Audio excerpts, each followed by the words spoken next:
Assalamualaikum warahmatullahi wabarakatuh. Perkenalkan, nama saya Falisya Dea Hairunisa. Saya dari kelas 10-7 siswi SMA Negeri 7 Depok.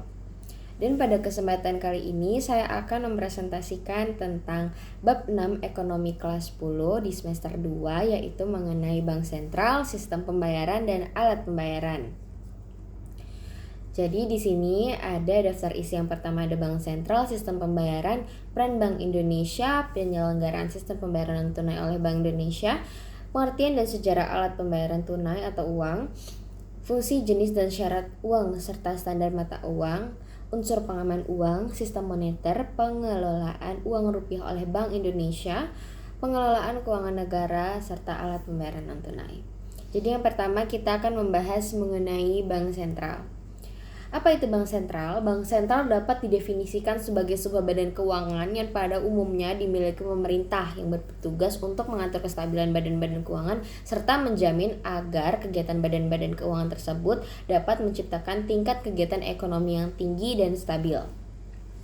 Yang kedua ada fungsi, tugas, dan wewenang Bank Indonesia sebagai Bank Sentral Republik Indonesia. Tugas Bank Indonesia yang pertama adalah menetapkan dan melaksanakan kebijakan moneter. Yang kedua mengatur dan menjaga kelancaran sistem pembayaran. Dan ada wewenang Bank Indonesia. Yang pertama adalah menetapkan sasaran-sasaran moneter dengan memperhatikan sasaran laju inflasi. Dan yang kedua melakukan pengendalian moneter dengan menggunakan cara-cara yang termasuk tetapi tidak terbatas pada yang pertama operasi pasar terbuka di pasar uang baik rupiah maupun valuta asing. Yang kedua penetapan tingkat diskonto. Yang ketiga penetapan cadangan wajib minimum. Dan yang terakhir pengaturan kredit atau pembiayaan. Lalu yang ketiga ada peran Bank Indonesia dalam stabilitas sistem keuangan. Jika kedua tugas ini dapat dilaksanakan dengan baik, pertumbuhan ekonomi yang berkelanjutan pasti terlaksana. Seperti yang pertama ada stabilitas sistem keuangan, yaitu dapat dikatakan bahwa suatu sistem keuangan memasuki tahap tidak stabil pada saat sistem tersebut telah membahayakan dan menghambat kegiatan ekonomi. Lalu yang kedua ada pentingnya stabilitas sistem keuangan. Nah, sistem keuangan memegang peran yang sangat penting dalam perekonomian. Sebagai bagian dari sistem perekonomian, sistem keuangan berfungsi mengalokasikan dana dari pihak yang mengalami surplus kepada yang mengalami defisit. Lalu ada peran Bank Indonesia dalam stabilitas sistem keuangan. Yang pertama, Bank Indonesia memiliki tugas untuk menjaga stabilitas moneter antara lain melalui instrumen suku bunga dalam operasi pasar terbuka. Untuk menciptakan stabilitas moneter, Bank Indonesia telah menerapkan suatu kebijakan inflation targeting framework. Lalu kedua ada Bank Indonesia memiliki peran vital dalam menciptakan kinerja lembaga keuangan yang sehat, khususnya perbankan melalui mekanisme pengawasan dan regulasi. Yang ketiga, Bank Indonesia memiliki kewenangan untuk mengatur dan menjaga kelancaran sistem pembayaran. Yang keempat, melalui fungsinya dalam riset dan pemantauan, Bank Indonesia dapat mengakses informasi-informasi yang dinilai mengancam stabilitas sistem keuangan. Yang terakhir, Bank Indonesia memiliki fungsi sebagai jaringan pengaman sistem keuangan melalui fungsi bank sebagai lender of the last resort. Lalu yang bagian B ada sistem pembayaran. Sistem pembayaran adalah suatu cara yang disepakati untuk mentransfer suatu nilai atau value antara pembeli dan penjual dalam suatu transaksi. Sistem pembayaran memfasilitasi pertukaran barang atau jasa dalam suatu perekonomian. Lalu yang kedua ada komponen-komponen yang membentuk sistem pembayaran. Yang pertama ada alat pembayaran atau payment instruments. Yang kedua ada sistem pembayaran yang proses berbagai instrumen pembayaran atau interbank fund transfer system. Lalu yang C ada lembaga yang memproses sistem pembayaran atau payment system operators. Lalu yang D ada saluran pembayaran atau delivery channel. Lalu yang ketiga ada peran sistem pembayaran dalam perekonomian. Yang pertama adalah menjamin kelancaran pasar sebagai tempat di mana transaksi terjadi. Yang kedua memungkinkan terjadinya spesialisasi pada produksi. Yang ketiga membantu menentukan seberapa efisien transaksi dilakukan dan diselesaikan, dan lain-lain. Selanjutnya yang keempat ada risiko dalam sistem pembayaran dan pengendaliannya. Untuk itu, Bank Indonesia mempunyai peran sebagai operator, regulator, dan pengguna sistem pembayaran yang mempunyai kewajiban sebagai berikut. Yang pertama ada merumuskan dan menetapkan kebijakan, baik yang dituangkan dalam bentuk regulasi atau bentuk lainnya. Yang kedua, memberikan izin penyelenggaraan sistem pembayaran. Yang ketiga, konsultasi dan implementasi pada penyelenggara sistem pembayaran. Yang keempat, ada pengawasan atau oversight terutama pada penyelenggara sistem pembayaran untuk menilai kesesuaian sistem yang dikelolanya. Yang terakhir, ada melakukan sosialisasi dan edukasi. Lalu di bagian C, ada peran Bank Indonesia dalam sistem pembayaran. Yang pertama, ada sebagai lembaga pengawas. Nah, peran ini bertujuan agar transaksi pembayaran dilakukan oleh masyarakat dapat berjalan dengan aman dan terhindar dari tindakan penipuan atau kejahatan lainnya. Yang kedua, ada lembaga penyelenggara, yaitu sebagai lembaga yang mengatur serta mengawasi infrastruktur sistem pembayaran seperti jaringan ATM, kartu debit, dan internet banking. Yang ketiga, ada penyedia perizinan. Yang keempat, ada meminimalisi risiko dalam sistem transaksi. Yang kelima, ada menciptakan efisiensi dalam proses transaksi. Yang keenam, ada regulator dan fasilitator pengembangan. Nah, hal ini dilakukan dengan mengatur serta mengawasi perkembangan teknologi dan produk serta mendorong inovasi dalam sistem pembayaran yang dapat mempercepat juga memudahkan transaksi. Oleh karena itu, Bank Indonesia berperan penting dalam memastikan bahwa sistem pembayaran di Indonesia selalu berkembang sesuai dengan perubahan teknologi dan kebutuhan masyarakat. Selanjutnya di bagian D ada penyelenggaraan sistem pembayaran non-tunai oleh Bank Indonesia. Transaksi pembayaran non-tunai dengan nilai yang besar diselenggarakan Bank Indonesia melalui sistem BIRTGS atau Real Time Gross Settlement dan sistem clearing. Sistem BIRTGS memiliki sejumlah manfaat sebagai berikut. Yang pertama, untuk meningkatkan kepastian penyelesaian akhir. Yang kedua, menjadi sarana transfer dana antar bank yang praktis, cepat, efisien, aman, dan andal. Yang ketiga, meningkatkan efektivitas pengelolaan dana. Yang keempat, menjadi informasi pendukung dalam menjalankan kegiatan operasi moneter dan sistem peringatan dini. Yang kelima, menjadi sarana penyelesaian akhir bagi transaksi pembayaran retail, meliputi pembukuan hasil clearing yang diselenggarakan oleh BI dalam kurung SKNBI dan hasil clearing ATM atau kartu debit atau kartu kredit. Dan terakhir, menjadi sarana pelimpahan penyelesaian akhir transaksi serah dana dari perdagangan sekuritas. Dalam penyelenggaraan sistem BIRTGS, penyelenggara menyediakan infrastruktur dan pelayanan kepada peserta sebagai berikut. Yang pertama, untuk menyediakan infrastruktur dan fasilitas untuk penyelenggara sistem BIRTGS, antara lain perangkat keras, aplikasi RCC, jaringan komunikasi data, fasilitas dial-up, dan fasilitas pendukung lainnya. Yang kedua, menyediakan help desk untuk membantu peserta ketika menghadapi kesulitan operasional. Yang ketiga, memberikan pelatihan kepada peserta. Yang keempat, memiliki prosedur penanganan kondisi gangguan atau darurat. Yang kelima, mengadakan pertemuan rutin dengan kelompok pengguna atau user group. Lalu yang di bagian E adalah pengertian dan sejarah alat pembayaran tunai atau uang. Pengertian uang. Edward Shapiro mengatakan bahwa money is the dollar amount of all those things are generally acceptable by the public in payment of goods, service, and other valuable assets and for discharge of debts. Artinya, uang adalah suatu benda yang umum diterima oleh masyarakat untuk pembelian barang jasa dan barang berharga lainnya, serta untuk pembayaran utang. Dari definisi yang dikemukakan para ahli tersebut dapat disimpulkan bahwa uang mempunyai ciri dapat diterima umum, dapat digunakan sebagai alat tukar, dan dapat digunakan sebagai alat pembayaran. Yang kedua, sejarah uang. Sejarah uang dimulai dari sistem barter. Barter adalah sistem pembayaran dengan komoditas barang tertentu yang merepresentasikan suatu nilai tertentu. Seiring dengan perkembangan zaman, muncullah spesialisasi tenaga kerja dalam perekonomian. Dalam kondisi seperti ini, uang komoditas memfasilitasi spesialisasi dan perdagangan uang yang diterima secara umum sebagai alat tukar. Lalu di bagian F yaitu fungsi, jenis, dan syarat uang serta standar mata uang. Yang pertama, fungsi uang ada sebagai alat tukar. Misalnya, seorang petani membutuhkan cangkul. Dia dapat menjual hasil panen untuk mendapat uang. Uang hasil penjualan panen digunakan untuk membeli cangkul. Lalu yang kedua ada alat satuan hitung atau pengukuran nilai. Sebagai satuan hitung, uang digunakan untuk menghitung harga sebuah barang. Nilai suatu barang dapat diukur dengan uang. Misalnya harga pulpen 6.000 dan buku tulis 2.000. Ini menunjukkan bahwa nilai pulpen 3 kali nilai buku tulis. Lalu yang bagian C ada standar atau ukuran pembayaran yang ditunda. Dalam fungsi ini, uang digunakan untuk menyatakan ukuran utang. Lalu yang D ada alat penyimpan kekayaan, dan yang E yaitu alat pengalih nilai atau kekayaan. Yang kedua ada jenis uang. Yang pertama jenis uang berdasarkan pihak yang mengeluarkan. Yang kedua jenis uang berdasarkan bahan uang. Yang ketiga jenis uang berdasarkan negara yang mengeluarkan, dan jenis uang berdasarkan nilai uang. Yang ketiga ada syarat uang. Pemerintah dalam beberapa hal turut mengatur kehidupan ekonomi masyarakat. Uang sebagai salah satu instrumen dalam perekonomian perlu diatur penggunaannya. Oleh karena itu, pemerintah menetapkan jenis uang apa yang akan diedarkan. Selanjutnya, peredaran uang itu harus ditetapkan dengan undang-undang. Selain itu, pemerintah juga harus pula menetapkan standarnya.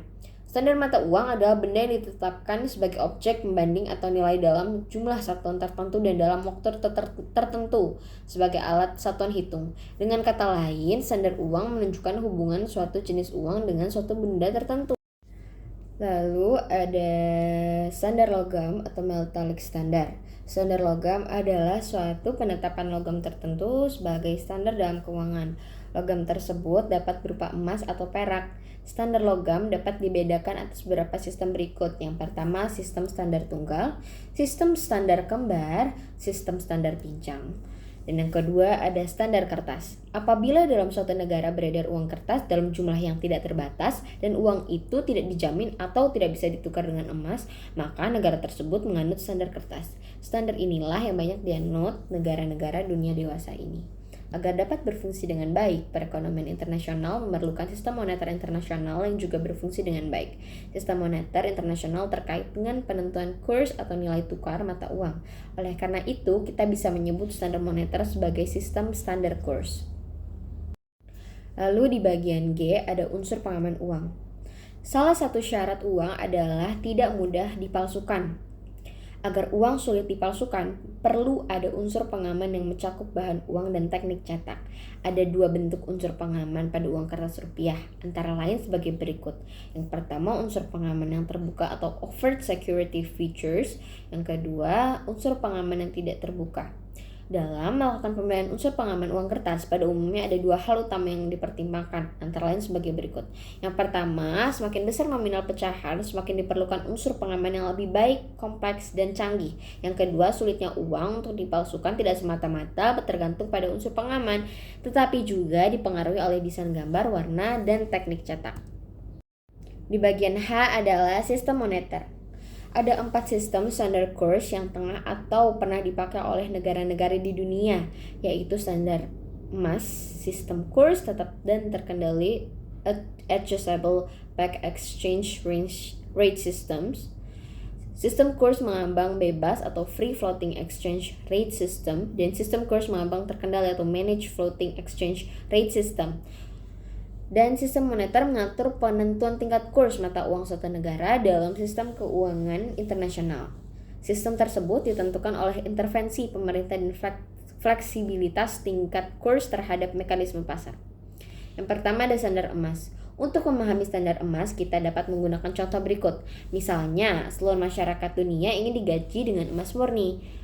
Kemurnian emas sudah dijamin oleh lembaga yang berwenang. Oleh karena itu, hanya berat emas sajalah yang perlu ditentukan. Dengan demikian, jika kita membeli sepeda di Malaysia, kita hanya perlu membayar sepeda itu sejumlah nilai tukarnya dalam emas. Katakanlah satu sepeda senilai 2 gram emas. Jadi tidak ada masalah dalam kurs mata uang. Dalam hal ini, emas adalah mata uang di seluruh dunia. Yang kedua, sistem kurs tetap dan terkendali. Karena kegagalan standar emas, para bankir dan menteri keuangan dari berbagai negara bertemu untuk membentuk sistem yang baru ini. Ini dikenal dengan Bretton Woods System dan dengan nama Badan IMF atau International Monetary Fund. Tujuan IMF adalah mempertahankan tingkat kurs yang stabil dan menghindari penurunan nilai mata uang. Yang ketiga ada sistem kurs mengambang bebas. Sejak runtuhnya Bretton Woods System, meskipun ada pihak yang menginginkan kembali Berlakunya standar emas, berbagai negara maju di dunia menganut sistem kurs mengambang bebas.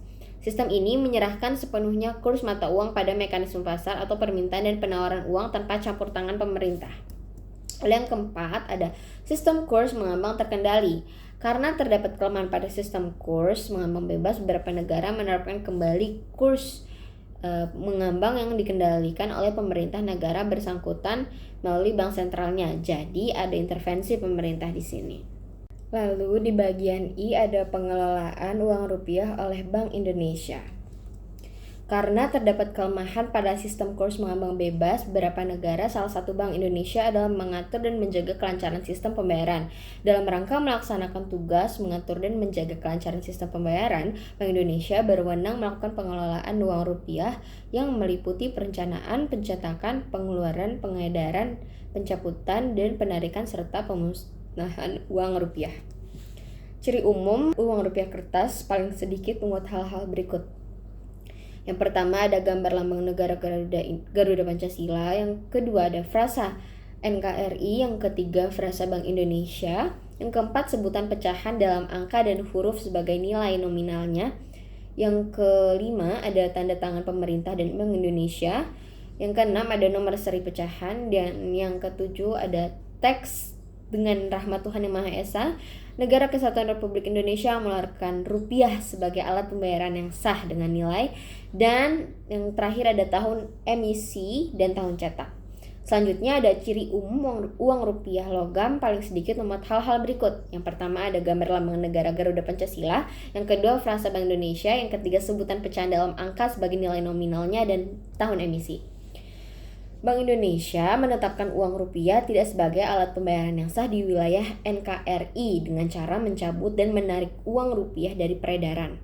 Pencabutan dan penarikan uang rupiah ditetapkan oleh Bank Indonesia dengan peraturan Bank Indonesia yang ditempatkan dalam lembaran negara Republik Indonesia dan diumumkan melalui media massa.